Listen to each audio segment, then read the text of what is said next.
দুই রান্না বুঝেন না পাক খাইছে কি পাক খাইছে ও না পাক খাইছে ক্যাঙ্গারু ভাই হ্যাঁ হ্যাঁ কও আপনি বলে অনেক গল্প জানেন, একটা গল্প শুনান দি। গল্প তো মেলাগুলো কইছি আর গল্প গল্প তো আছে। আজকে একটা গল্প হইলো কি, এক লোক জীবনে ঢাকা যায় নাই, হ্যাঁ কোনোদিনকে ঢাকা যায় নাকি, গ্রাম হয়ে থাকছে, গ্রাম হয়ে চাষাবাদ করে ভাত খাইছে, হ্যাঁ। ঢাকা শহর কোনোদিনকে যায় নাই কে। ও। ঢাকা শহর গেছে, নতুন নতুন ঢাকা গেছে, ঢাকা তো হইলো ডিজিটাল যাব না, খালি বড় বড় বিল্ডিং। বড় বড় বিল্ডিং, মেয়ে মানুষ মনে করে গুঞ্জি পিন্ধি বেড়া, ও হাফেন বিন্দি বেড়া। হাফেন বিন্ধি বেড়া, পোলাপান মানুষ না, ছেলে মানুষ হইলে তো আর মক্তব পড়ায় শিক্ষা দেয় নাই জীবনে, মা বাপে স্কুল টিস্কুলও পড়াইছে, ভূগোলম পাস করছে বুধ, এর জন্য না ফুল প্যান্ট পিন্ধি জিন্সের প্যান্ট পিন্ধি রাস্তার পাশে খাট থেকে মুত আছে। এই লোকে তো দেখি অবাক, বলে আমার গ্রাম হইতো বলা বই থেকে মুতে, এই খাট থেকে মুত আছে। পরে আবার উমদি রে একটা বদল লোক গেত আছে, অফিসার শুটু পিন্ধি গেত আছে না, চশমা চশমা নি দিয়ে গেত আছে। পরে কইতেছে স্যার এই লোক যে খাট থেকে যে মুত আছে হুমায় না ধুমায় এগুলো কেউ পুলিশে ধরে না? না রে বেড়া, পুলিশে কেউ ধরে না, আঙ্গর এই দেশ যার যারটা তাড়াতাড়ি ধরার লাগে, পুলিশে কেউ ধরে না। বলে দেখছো কারবার, আমি কইলাম মেন কোনটা মেন বুঝলো বুঝলাম কোনটা। পুলিশে বলে ধরো যাই যাই কথা।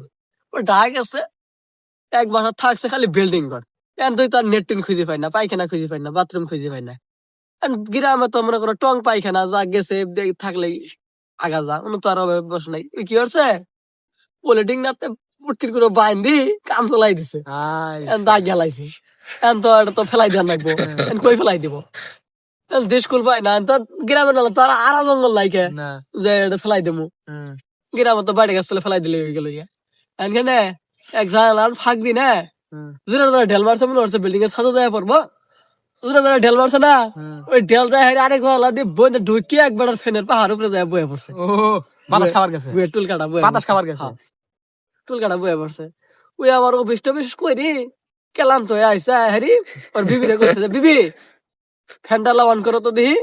ফ্যানটা অন করছে, এখন তো টুল কাটা ওটা পাক খাইছে, পাক খাই হারি না যায় হারি বাড়ি খাইছে আরেক বিল্ডিং এর ওয়ালের মধ্যে, সারা ঘর হইতে তো সেট কেলামেলা হয়ে গেছে গা। ওর বইরা কইতে সেই মাগি তুই এটা কি করছস, এটা কি হলি করে, এটা গুন্দ হয়ে কইতে না, গুন্দ হয়ে কইতে না, বলে সর্বনাশ এটা কি হইলো এভাবে সুবাসান, বলে কোন বের শালা এই কাম করে দিছে একা, এত তো বেতন আগে। পরে ওর বউ কইতাছে যাও যাও যাও মেতরে খবর দাও, আর এক মেথর ডাকি নিয়ে আইছে, মেতরে কইছে কলে এটা একটা নেটিন সাফ কর মাহেন ভাই, কলে কই নেটিন ক, বলে নেটিন বলতে কি ফেনের পা আমাদের কেরা মানে এটা ফিকি মারছে, ফেনের পা আমাদের বাচ্চা সিটি গেছে সমাচার। পরে মেতর তো মনে করছে যে সর্বনাশ এটা কি হয়েছে, মেতরে কই কি বলে আনে আমি 1000 টাকা দিমু আপনার সাফ করে দেন গড্ডা। আবার ওই মেতরে ক বলে আনে আমি 1500 টাকা দিমু আনে আমার এবার করে আগি দেখান। কত নেটিন সাফ করলাম, এবার তো সারা বেড়া হয়ে হারি তোর হয় না, দুই রান্না বুঝেন না পাক খাইছে, কি পাক খাইছে ও না পাক খাইছে, পাক খাইছে। ওর বউ কইতাছে অফিস তো না আইছে সুইচ মারছি পাক খাই সিটি গেছে গা, এবার করে আগলেন কি ব্যাপারে মানে আগি দেখান না 2000 টাকা দেবো, সাফ করা টাকা লাগবে না, উল্টে 2000 টাকা দেবো। তারপরে চাপা চুপে করে হারি মেতরের পরে পরে মেতর বুঝছে হলো ভাঙাই করবেন না, আমি তো বুঝে হারাই সবকিছু খুলি করবেন না, সবকিছু খুলি করবেন না। তো এই হলো ঘটনা।